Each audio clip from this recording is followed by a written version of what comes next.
नमस्कार दोस्तों, आप सभी का स्वागत है आपके अपने YouTube चैनल विभा शेरावत पर। दोस्तों, राजा बासिक और राजा पारिक की कहानी का भाग 2 आइए सुनते हैं। जब राजा बासिक रानी को रोता हुआ छोड़कर महल से दरबार पहुंचे तो उन्हें पता लगा कि पृथ्वीलोक के राजा पारिक ने उनके नाम एक संदेश भेजा है, जिसमें राजा पारिक ने अपने महल में राजकुमार होने की खुशखबरी जाहिर कर बताई है। संदेश में लिखा था, प्रिय मित्र राजा बासिक, मुझे आपको बताते हुए अति प्रसन्नता हो रही है कि हमारी रानी ने एक सुंदर और साहसी राजकुमार को जन्म दिया है। जन्म कुंडली दिखाने पर राज्य के पंडितों ने बताया कि राजा काफी अच्छे नक्षत्रों में जन्मे हैं, इसलिए उनका नाम परीक्षित निर्धारित किया गया है। हम उम्मीद करते हैं कि आपकी ओर से भी खुशखबरी जल्द ही सुनने को मिलेगी। हमारी तरफ से आप सभी को नमस्कार। आपका प्रिय मित्र राजा पारिक।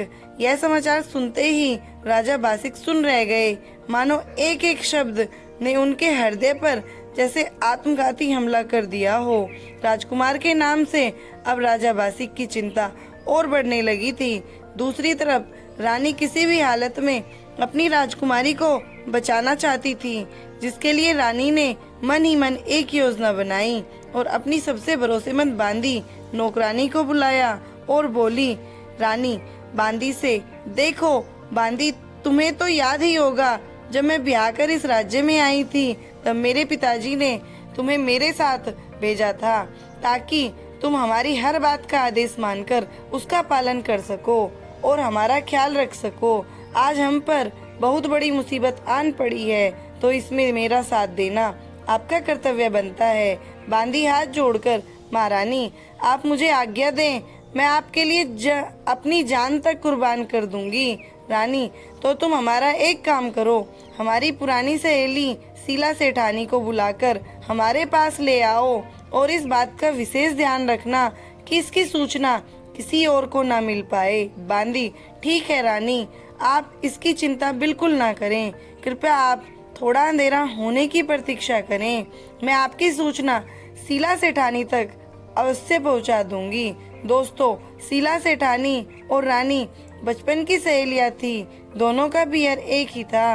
दोनों ने सहेलियां राजा बासिक की नगरी में ब्याही गई थी, यानी दोनों का पियर एक था और ससुराल भी। बस फर्क था तो सिर्फ इतना कि एक रानी थी और दूसरी सेठानी। अब जैसे ही अंधेरा हुआ तो बांदी तुरंत शीला सेठानी के पास पहुंच गई और बोली, सेठानी, महारानी पर बहुत ही बड़ी विपदा आन पड़ी है। उन्होंने आपको तुरंत महल में आने को कहा है।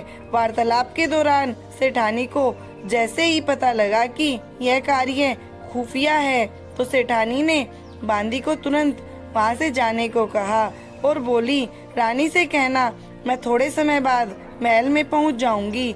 बांदी ने तुरंत वापस आकर इसकी सूचना रानी को दी और बोली, रानी, मैं आपका काम सकुशल कर आई हूँ, थोड़ी देर में सेठानी आती ही होगी। अपनी मित्र की आने की सूचना सुन रानी काफी प्रसन्न हुई, क्योंकि केवल वही थी जो रानी की एकमात्र उम्मीद थी। करीब आधे घंटे बाद शीला सेठानी रानी के सामने हाजिर हो गई। अपनी मित्र शीला को देखकर रानी फूट फूट कर रोने लगी। शीला सेठानी, क्या बात है बहन, आखिर ऐसा कौन सा दुख है जिसने तुम्हें इस कदर रोने पर मजबूर कर दिया है? रानी रोते हुए, देखो शीला, तुम पहले मेरी अभागन कन्या को देखो।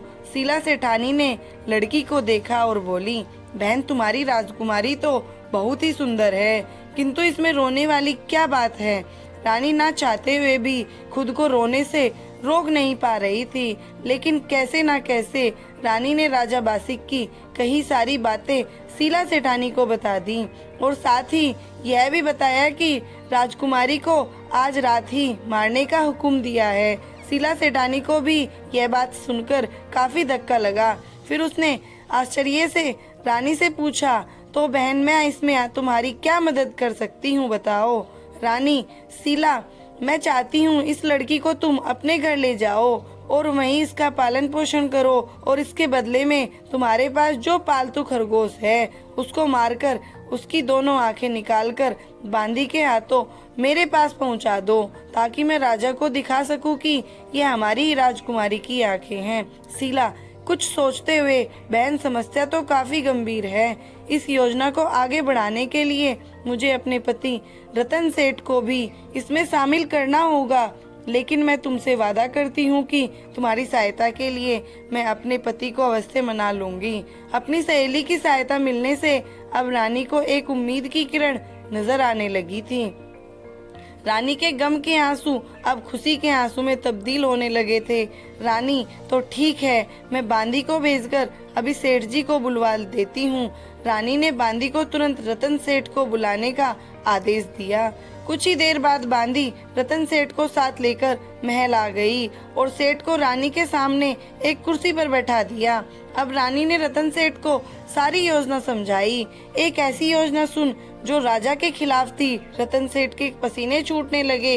वह काफी भयभीत हो गया और बोला, रतन सेठ, रानी कृपा हमें क्षमा करें, हम इस मसले पर आपकी कोई सहायता नहीं कर सकते। यदि यह बात किसी को मालूम चल गई और दरबार में इसकी जरा सी भी भनक लग गई तो मुझे तुरंत फांसी पर चढ़ा दिया जाएगा और साथ में मेरी पत्नी और बच्चों को भी। यदि राजा बासिक को इस षड्यंत्र की जरा सी भी सूचना मिल गई तो वह हमें कदापि क्षमा नहीं करेंगे। सेठ की इन बातों से रानी के आगे एक बार उम्मीदों ने फिर से घुटने टेकने शुरू कर दिए थे, लेकिन रानी कुछ भी करके रतन सेठ को अपनी ओर करना चाहती थी, क्योंकि उनकी मित्र शीला और रतन ही रानी की पहली और आखिरी उम्मीद थे। रानी रोते हुए, सेठ जी, आप दोनों और बांदी के अलावा चौथा कोई नहीं जो मेरी सहायता कर सके। मैं आपको विश्वास दिलाती हूँ कि हम चार के अलावा इस योजना का किसी को भी मालूम नहीं चलेगा। कृपया आप मेरी सहायता कीजिए। शीला सेठानी से अपनी सहेली का इस कदर बार बार रोना देखा नहीं गया तो उसने भी अपने पति को खूब समझाया और बोली, आप चिंता न करें, हम चार के अलावा यह बात किसी पांचवे आदमी को पता नहीं लगेगी और अगर हम एक कन्या को बचा पाए तो इसमें भगवान भी हमारा भला करेंगे। रानी के आंसू देख अब सेठ रतन का दिल भी पसीजने लगा था। अंतिम रूप से सेठ ने रानी की सहायता करने की ठानी और कन्या को लेकर सेठ व सेठानी अपने घर की तरफ चल दिए। चूँकि खरगोश की आंखें लानी थी इसलिए बांदी भी उनके साथ गई। क्योंकि राजा बासिक का महल में आने का समय हो रहा था तो बांदी तुरंत जाकर खरगोश की आंखें ले आई और लाकर रानी को सौंप अपने घर चली गई।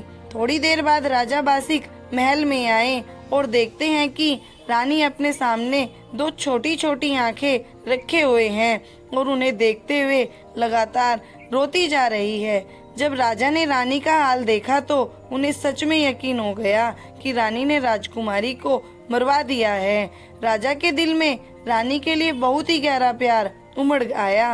राजा बासिक ने जाकर रानी को गले से लगा लिया और कहने लगे, महारानी, आप दुखी मत हो। भगवान ने चाहा तो अगली बार आप एक राजकुमार को जन्म अवश्य देंगी। दोस्तों, राजा बासिक और रानी की रात बहुत ही जले कटे शब्दों से कटी और सुबह हुई तो राजा ने दोनों आँखों को बहुत ही श्रद्धा से नदी में परवाकर राजकुमारी का अंतिम संस्कार करवाया और अपने दरबार चले गए।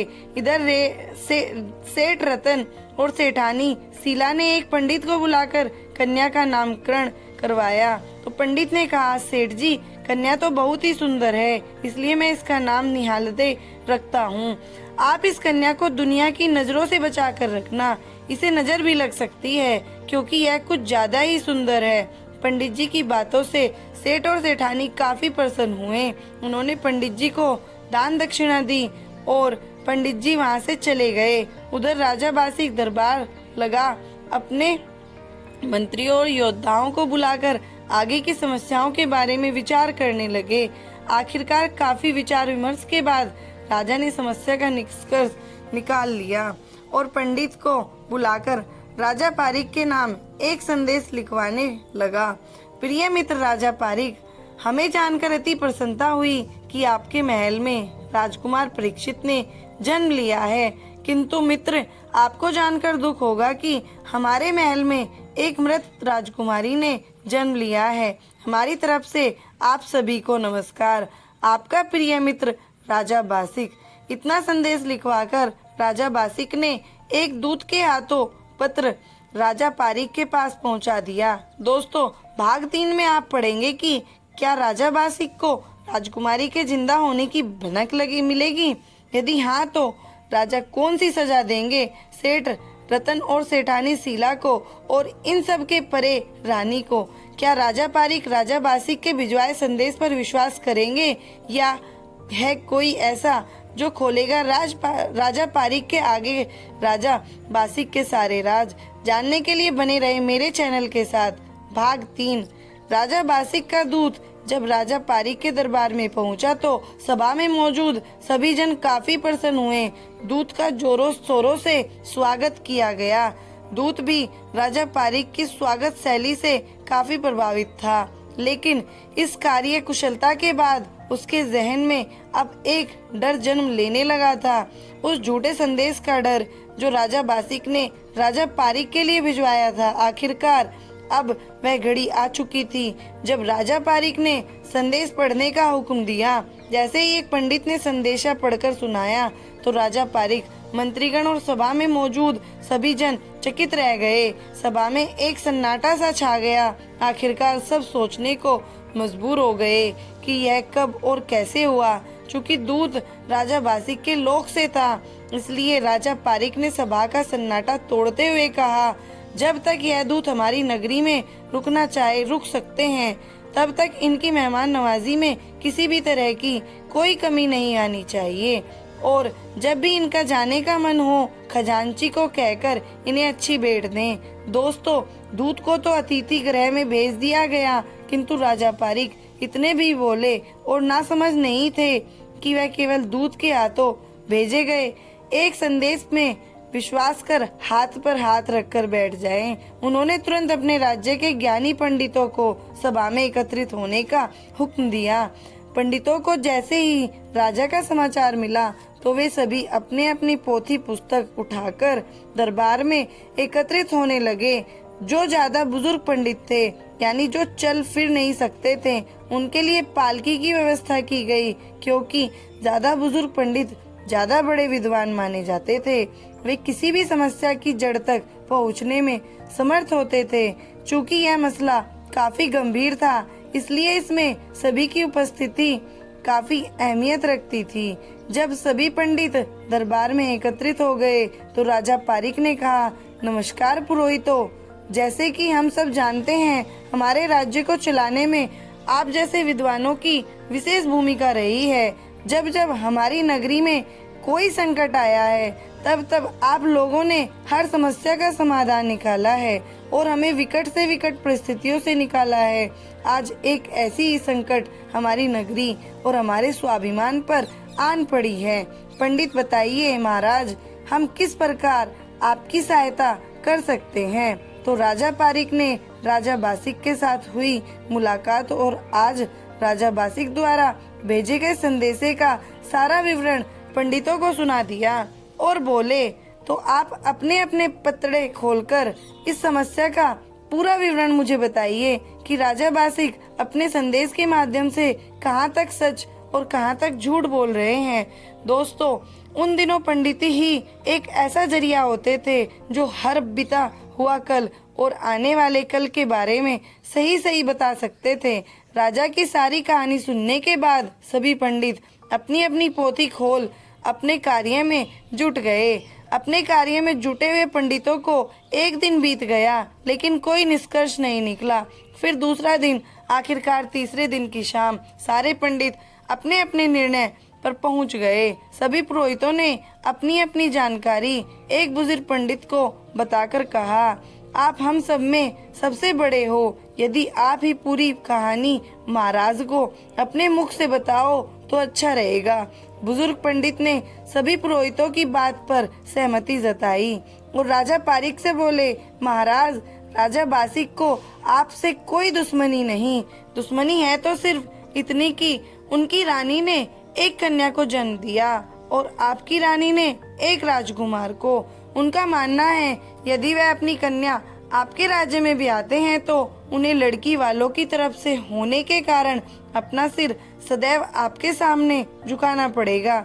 इस अपमान से बचने के लिए उन्होंने उस कन्या को भी मरवाने की कोशिश की, लेकिन वह कन्या जिंदा है और राजा बासिक की नगरी में ही उसका पालन पोषण किया जा रहा है। किंतु महाराज, राजा बासिक को इस बात की बिल्कुल भी जानकारी नहीं है। महाराज, एक बात का ध्यान अवश्य रखना, नागलोक में जाकर अपनी पुत्र वधू को बल द्वारा पृथ्वीलोक पर लाने का निर्णय अपने जहन में कभी मत लाना, क्योंकि राजा बासिक नागों के देवता हैं और उनके पास बहुत बलधारी नागों का समूह है। वहाँ से कोई जिंदा वापस नहीं आ सकता। राजा पारिक, तो क्या मेरी पुत्र वधू को नागलोक से पृथ्वीलोक पर लाने का कोई रास्ता नहीं है? बुजुर्ग पंडित, महाराज, इसका केवल एक ही रास्ता है। जब वह कन्या 18 वर्ष की हो जाएगी तो राजा बासिक को कोढ़ नामक एक रोग निकलेगा। कोढ़ एक भयंकर रोग होता है जिसमें शरीर धीरे धीरे गलने लगता है। उस रोग को ठीक करने के लिए राजा बासिक को नागलोक में कहीं भी दवा नहीं मिलेगी। वे इस रोग से तभी स्वस्थ हो पाएंगे जब उसकी कन्या निहालदे पृथ्वीलोक पर स्थित भालरा नामक कुएं के पानी से राजा बासिक को स्नान कराएगी। केवल यही एकमात्र उपाय है जिससे राजा बासिक कोढ़ रोग से निजात पा सकते हैं। इसलिए महाराज, कृपया उस कन्या को 18 वर्ष की होने दे। जब वह भालरा कुआं पर आएगी तो राजकुमार परीक्षित वहां से उसे जबरदस्ती भी ला सकते हैं और दूसरा इसका कोई रास्ता नहीं। इतनी बात कहकर सभी पंडित अपने स्थान से उठ खड़े हुए और बोले, महाराज, अब हमें जाने की इजाजत दें। राजा पारिक ने सभी पंडितों को भारी दक्षिणा देकर विदा किया और आने वाले 18 वर्षों के बारे में सोचने लगे। तो चलिए दोस्तों, यहाँ की कहानी को थोड़ा विराम देकर राजा बासिक की नगरी की ओर चलते हैं। धीरे धीरे 1 वर्ष बीत गया, फिर 5 वर्ष, फिर 10 वर्ष और एक दिन ऐसा भी आया जब निहालदे 18 वर्ष की हो गई। एक दिन राजा बासिक अपने घोड़े पर सवार होकर नगरी के बाजार की सैर कर रहे थे तो अचानक रतन सेठ की हवेली की छत पर राजा की नजर जाती है तो राजा को एक अचंभित करने वाला दृश्य दिखाई पड़ता है। उन्होंने देखा आज आसमान से 2 सूरज निकले हैं, लेकिन ध्यान से देखने पर राजा को पता लगा कि एक नौजवान रूपमती लड़की छत पर अपने केस सुखा रही है। लड़की इतनी सुंदर थी कि मानो उसका रूप सूरज के समान खेल रहा हो। राजा बासिक उसकी सुंदरता पर इस कदर मोहित हुए कि उन्होंने मन ही मन उससे ब्याह करने का निर्णय कर लिया। राजा बासिक इस चीज से बिल्कुल अनजान थे कि जिससे वह विवाह करना चाहते हैं वह उन्हीं की पुत्री है। दोस्तों, सत्य का जमाना था और उस समय पाप की सजा बहुत भयंकर मिलती थी, जो राजा बासिक को उसी समय शरीर में खुजली चलना शुरू हो गई। जब उन्होंने अपनी ही पुत्री से विवाह करने का निर्णय लिया और महल पहुंचते पहुंचते खुजली इतनी तेज हो गई कि राजा पागलों की तरह पूरे शरीर को खुजलाने लगे।